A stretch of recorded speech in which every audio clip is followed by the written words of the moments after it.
이제 성분은 진짜 안 좋거든요. 제가 막 어플도 보고 제가 개인적으로 성분도 찾아보고 있는데 피부에 자극될 수 있는 성분이 너무 많은데 이게 신기하게도 제 피부에 너무 잘 맞아요. 오히려 천연 화장품이나 이런 유기농 화장품들보다. 그래서 저는 인생템으로 쓰고 있는데 계속 써도 될까요? 하시는 분들이 많이 계셔서 그분들의 고민을 해결해 드리는 시간을 갖도록 할게요. 자, 일단 피부 자극 성분에는 여러 가지 성분들이 있어요. 에탄올, 알코올, 에스티 알코올 정도로 말할 수 있는 알코올류, 그리고 계면활성제로 알려져 있는 소듐 라우릴 설페이트랑 소듐 라우레스 설페이트, 그리고 세 번째로 폴리에틸렌 글라이콜화 성분, PEG 성분들. 성분 앞에 PEG가 붙어있죠. 예를 들어 PEG 백스테아레이트, PEG 40, 하이드로제네이티드 캐스토일 이런 것들이 되게 많습니다. 그리고 PPG, 폴리프로필렌 글라이콜도 있고요.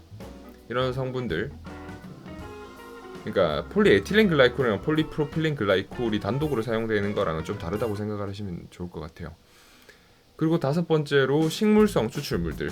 식물 알레르기 있으신 분들은 안 맞을 수 있고 또 프로폴리스도 안 맞는 분들 꽤 있으시죠.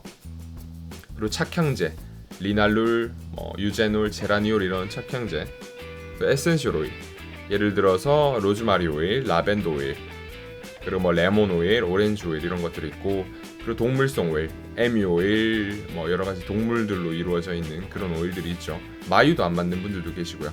그리고 광물성 오일, 미네랄 오일 혹은 페트롤라툼, 그리고 코코넛 계열 성분, 코코 머시기, 그리고 글루코사이드 이런 성분들이 있는데 피부 자극 성분은 되게 많은 성분들이 있어요. 그렇다 보니까 이거를 하나하나 규명하는 게 중요하긴 한데 제가 왼쪽에 사진을 하나 만들어 놨어요. 사진이 뭐냐면 이게 알레르기 테스트입니다. 피부과에서 하는. 그래서 1번부터 한 60가지 정도의 성분을 콕콕 발라요. 그리고 반응을 관찰하는 건데 지금 보시면 8, 9, 10, 14, 15, 21, 22 정도를 보시면 지금 꽤 자극이 있어요.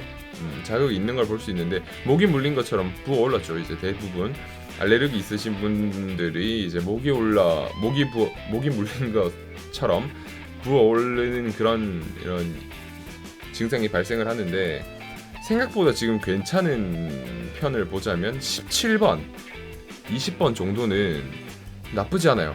알레르기 반응이 심하지도 않고 그 증상이 심각하지도 않는데 어쨌거나 남들한테 안 맞는 성분이 나한테는 맞을 수도 있다는 겁니다. 이게 중요한 거예요. 일반적으로 피부 자극을 할 수 있는 성분으로 알려져 있는 건 좋죠. 그런 거를 피하는 것도 좋아요. 근데 남한테 안 맞는 성분이 나한테는 잘 맞을 수 있는 가능성도 항상 배제시키면 안 돼요. 항상 가능성을 열어놔야 되는 거예요. 자, 그렇다면 또 궁금해하시는 분들이 계실 것 같아요.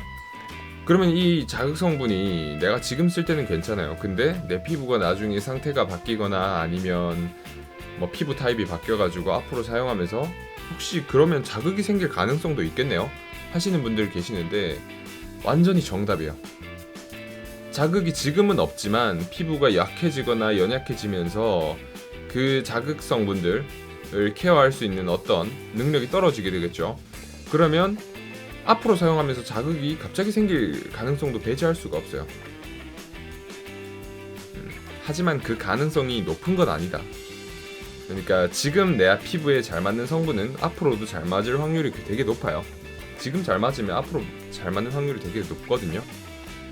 그러니까 지금 당장 사용하고 있는 제품이 만약에 좋다면 내 피부에 비록 자극 성분이 좀 들어가 있음에도 불구하고 내 피부를 되게 이상적으로 가꾸어준다고 생각을 하시면 그 제품을 계속 꾸준히 사용하셔도 상관이 없습니다. 전혀 상관이 없어요.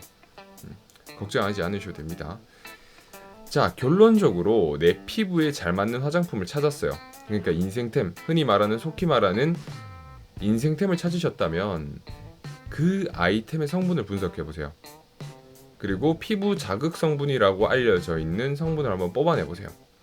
그리고 그걸로 나만의 화장품 사전을 만드는 겁니다. 이 성분은 내 피부에는 괜찮았다. 자극 성분이라고 기재되어 있음에도 불구하고 내 피부에는 괜찮았으므로도 앞으로도 사용할 수가 있다 라고 스스로의 화장품 성분 사전을 만들어 놓으면 앞으로 화장품을 고르실 때 좀 똑똑하게 고르실 수가 있겠죠. 성분 구성이 이제 그 인생템이랑 비슷한 화장품을 고르시면 되는 거예요. 그러니까 이게 중요한 거예요. 내 피부에 잘 맞는 화장품을 분석하는 것도 중요한 겁니다. 내 피부에 안 맞는 화장품도 분석하는 것도 중요하지만요. 둘 다 중요해요. 자, 그리고 화장품 성분에 같은 경우에는 절대적인 지표는 없어요. 그러니까 이 성분은 무조건 안 좋다, 이 성분은 무조건 좋다, 이런 건 절대 없는 거예요. 대신 상대적인 거예요. 이런 성분은 이런 피부에는 괜찮다, 이런 성분은 이런 피부에는 안 좋다, 이런 상대적인 지표로 이루어져 있기 때문에 화장품 성분에 대해서 절대적으로 얘는 절대 죽어도 쓰면 안 된다, 얘는 진짜 최고라서 진짜 어떤 피부에도 쓸 수 있는 마치 황금 같은 존재다 라는 것도 없어요. 그게 화장품 성분입니다. 되게 애매하죠. 여러분, 약도 그렇잖아요. 화장품도 그래요. 자, 그래서 화장품 읽어주는 남자의 성분 분석 기준에 대해서 여쭤보시는 분들도 많으셔가지고 제가 요거는 코멘트 하려고 조금 정리를 해봤어요.